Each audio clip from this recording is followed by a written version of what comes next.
Medical college bus സ്റ്റാൻഡിന്റെ തറക്കല്ലിടൽ കഴിഞ്ഞ 17 വർഷം കഴിഞ്ഞിട്ടും പ്രവൃത്തി ആരംഭിക്കാത്ത സാഹചര്യത്തിൽ അധികൃതരുടെ അനാസ്ഥയ്ക്കെതിരെ കോർപ്പറേഷന് മുൻപിൽ പ്രതിഷേധ കൂട്ടായ്മ നടന്നു. Medical college bus stand action ഫോറത്തിന്റെ ആഭിമുഖ്യത്തിൽ നടന്ന കൂട്ടായ്മ കോർപ്പറേഷൻ പ്രതിപക്ഷ നേതാവ് സയ്യിദ് മുഹമ്മദ് ഷമീൽ ഉദ്ഘാടനം ചെയ്തു. ഈ ബസ് സ്റ്റാൻഡ് നിൽക്കുന്ന വില്ലേജ് ഓഫീസ് തെറ്റിച്ചു കൊടുത്തിരിക്കുന്നു. ഈ ബസ് സ്റ്റാൻഡ് നിൽക്കുന്ന ഇപ്പോൾ ഉണ്ടാക്കാൻ പോകുന്ന വില്ലേജ് ഓഫീസ് ചെയർമാനും പോലീസ് സ്റ്റേഷന്റെ വാൽ കഷ്ടം ചെലവേറുമാണ്.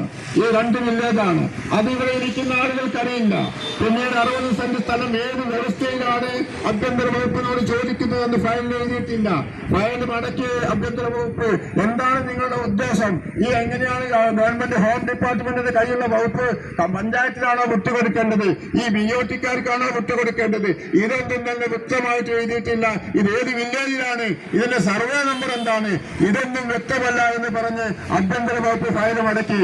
ആ മടക്കിയ ഫയൽ ഇപ്പോഴും ഇവിടെ action forum president TK Azeez അധ്യക്ഷത വഹിച്ച ചടങ്ങിൽ കൗൺസിലർ പുതുശ്ശേരി വിശ്വനാഥൻ, കവി Mohan Puthiyottil, AK Muhammad Ali, Konancheri Radhakrishnan, KT Vasudevan, Pappan Kannatti, Chaithram Rajeev, P Bavakutty, V Maimoona teacher, Thomas Peter, K Sami master, KP Abdul Latheef എന്നിവർ പ്രസംഗിച്ചു. M ശശീന്ദ്രൻ സ്വാഗതവും VP ഗഫൂർ നന്ദിയും പറഞ്ഞു. കോർപ്പറേഷൻ ഇക്കാര്യത്തിൽ എത്രയും വേഗം ഇടപെടൽ നടത്തണമെന്ന് കാണിച്ച സെക്രട്ടറിക്ക് ഭാരവാഹികൾ നിവേദനവും നൽകി. ന്യൂസ് ഡെസ്ക് മലബാർ ശബ്ദം.